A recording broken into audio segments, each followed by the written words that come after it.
यहाँ पर हम लोग खूबीराम कनौजे और रेवती कनौजे के सुपुत्री जिसका चयन नायब तहसीलदार में पीएससी के माध्यम से हुआ है। हम आज उसके घर आए हुए हैं, जो कि बघेल कॉलोनी पलारी में रहते हैं। हम उसके घर के अंदर प्रवेश करते हैं और उसके माहौल पता करते हैं कि कैसे माहौल में पढ़ी बढ़ी है वो। हम लोग पूनम कनौजे जिसका चयन नायब तहसीलदार के पद में हुआ है, हम लोग आज उसी के घर में आ चुके हैं। अंदर की ओर आओ, देखो ये उसके घर के सीन दिखा रहे हैं। ये उसके घर के अंदर का सीन है। तो साथियों, हम लोग नगर पंचायत पलारी आए हुए हैं। यहाँ पर देखिए पूनम कनौजे जिसका चयन नायब तहसीलदार के पद पर हुआ है, हम उनसे मिलाते हैं आप लोगों को। धन्यवाद, बधाई हो आपको। Thank you. नमस्कार, आप लोगों का मेरे ब्लॉग में स्वागत है। आप लोग देखिए, हम लोग पूनम कनौजे जो कि पलारी की बेटी हैं, जो पूरे पलारी को गौरवान्वित की हैं, आओ उनसे मिलाते हैं और उनसे पूछते हैं कि उसने अपना संघर्ष कैसे किया है और उसका कितने संघर्ष के परिणाम उसका चयन हुआ है और उसके माता पिता क्या करते हैं। मैडम जी नमस्ते। नमस्ते सर।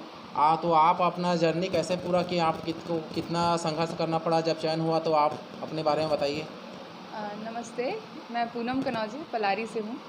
मेरी सर ने जैसे पूछा कि मेरी जो प्रारंभिक शिक्षा है सरस्वती शिशु मंदिर से हुई है। उसके बाद मैं ग्रेजुएशन के लिए रायपुर चली गई थी और आफ्टर ग्रेजुएशन मैंने अपनी पीएससी की तैयारी, मतलब छत्तीसगढ़ लोक सेवा आयोग की तैयारी प्रारंभ कर दी थी। और उसके बाद से ही मैं लगातार पीएससी के लिए एग्ज़ाम देती रही हूँ और अंततः लोक सेवा आयोग परीक्षा 2022 में सफल हुई और आज उसका परिणाम ही है कि आज मैं नायब तहसीलदार के पद पर चयनित हुई हूँ। तो आपके माता पिता क्या करते हैं? सर, मेरे पिताजी मेडिकल डिपार्टमेंट में ड्रेसर है और मेरी माता हाउसवाइफ है। तो जैसा कि आपका चयन नहीं हुआ था, उससे पहले आप क्या काम करते थे? सर, अभी वर्तमान में मैं सहायक शिक्षिका प्रयोगशाला के पद पर पदस्थ हूँ। कौन से स्कूल में? शासकीय उच्चतर माध्यमिक विद्यालय कुसमंडी, जिला बलौदाबाद। तो आप पीएससी की परीक्षा दिला चुकी हैं कि पहले बार ही आपका चयन हो चुका है? नहीं सर, ये मेरा इंटरव्यू अटैम्प्ट देखा जाए तो 4th अटैम्प्ट था इंटरव्यू में। तो चौथा अटैम्प्ट था। तो जैसे कि आपको जब चयन नहीं होता था या कितने नंबर से चूक जाती थी? सर, अब मेहनत में शायद कुछ कमी रह जाती थी तो एक्चुअल में अचीव करने में थोड़ा पीछे हो जाती थी मैं। जैसे लास्ट CGPSC 2019 में मेरा 175 रैंक था, तो कुछ नंबरों से फिर उस समय भी मैं चूक गई थी। तो अभी वर्तमान में जो चयन हुआ है उसमें आप कितने रैंक लाए हैं पूरा पीएससी में? सर, वर्तमान में अभी मेरा रैंक है 70। तो आप इंटरव्यू दिलाने के लिए कहाँ गए थे मैडम? लोक सेवा आयोग सर, लोक सेवा आयोग रायपुर। तो आप रिजल्ट आने के पहले क्या सोचते थे कि आपका चयन होगा कि नहीं? सर, क्या महसूस करते थे? मेहनत तो पूरी की थी, तो उम्मीद भी थी कि चयनित हो जाऊंगी। मतलब मैं कंप्यूटर साइंस में इंजीनियर हूँ, है ना। गवर्नमेंट इंजीनियरिंग कॉलेज रायपुर से मैंने अपना जो ग्रेजुएशन है वो कंप्लीट किया था। उसके बाद फिर मैं बिलासपुर चली गई थी लोक सेवा आयोग की तैयारी के लिए। लगातार 2 साल वहाँ रही, मैंने वहाँ तैयारी किया। उसके बाद फिर मैं परीक्षा देती रही और धीरे धीरे ही सही सीढ़ियों पे आगे चढ़ती गई और आज चयनित हुई। अब कैसा महसूस हो रहा है आपको? खुशी हो रही है सर, बहुत खुशी हो रही है। इतना उसका परिणाम मिला तो खुशी हो रही है। तो जैसा कि उस समय आपका चयन नहीं होता था, 4 साल आप संघर्ष किए बता रहे हैं, तो आपके माता पिता आपको 4 साल से अधिक ही संघर्ष किया है मैंने। अच्छा, तो आपके माता पिता आपको कुछ मोटिवेशन करते थे? सर, वही मेरे सपोर्ट सिस्टम थे बोले तो, है ना। उन्होंने ही सपोर्ट किया, इसीलिए मैं आज यहाँ तक पहुँच पाई हूँ। अच्छा। यदि वो सपोर्ट नहीं करते तो मैं यहाँ होती ही नहीं। तो आप कितने भाई बहन हैं?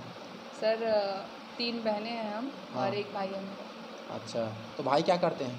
भाई मेरा ब्रांच पोस्ट मास्टर है सर, रोहासी, जिला बलौदाबाद। और जो 2 और बहन हैं?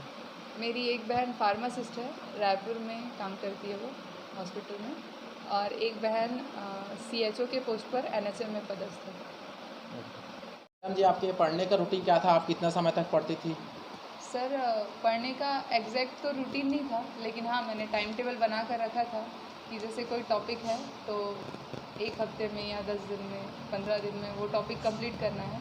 अब उसके लिए कैसे भी मैनेज करना हो, किसी दिन 4 ही घंटा पढ़ लिए तो किसी दिन 7 घंटे पढ़ लिए, किसी दिन 2 ही घंटे पढ़ रहे हैं तो किसी दिन 10 घंटे पढ़ रहे हैं, तो वो बैलेंस बना रहता था, किसी दिन कम तो किसी दिन ज़्यादा। बट वो टॉपिक जो डिसाइड किया है कि मैंने मान लो एक हफ्ते में मुझे एक सब्जेक्ट कंप्लीट करना है या एक टॉपिक कंप्लीट करना है, तो वो उतने दिनों में मैं कंप्लीट करती थी। तो आप शिक्षक हैं, तो आने वाले बच्चे को क्या संदेश देना चाहेंगे?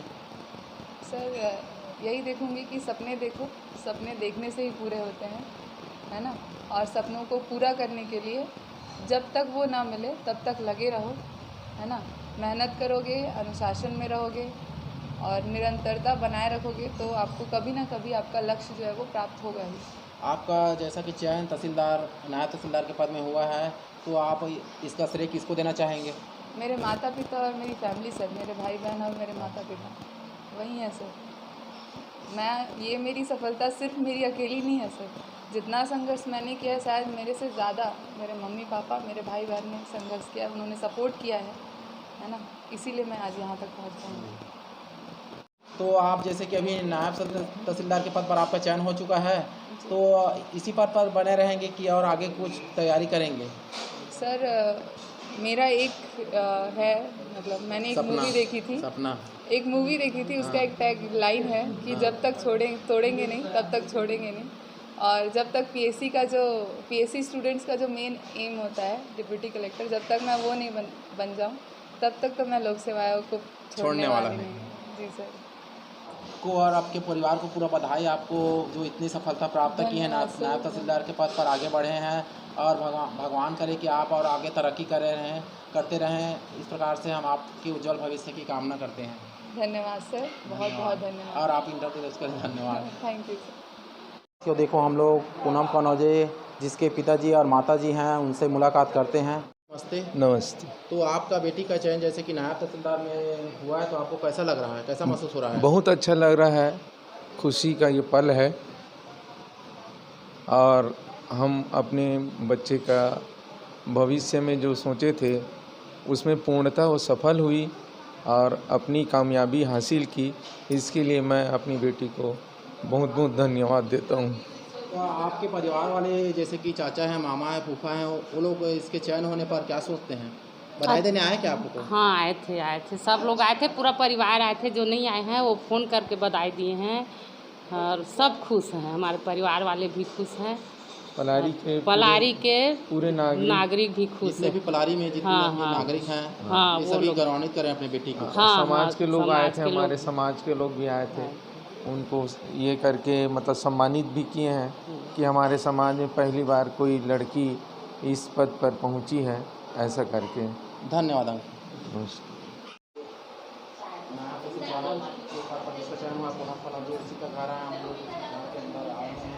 और अच्छा लगे तो आप लोग मेरे चैनल राजकुमार ब्लॉग को लाइक सब्सक्राइब और शेयर करें।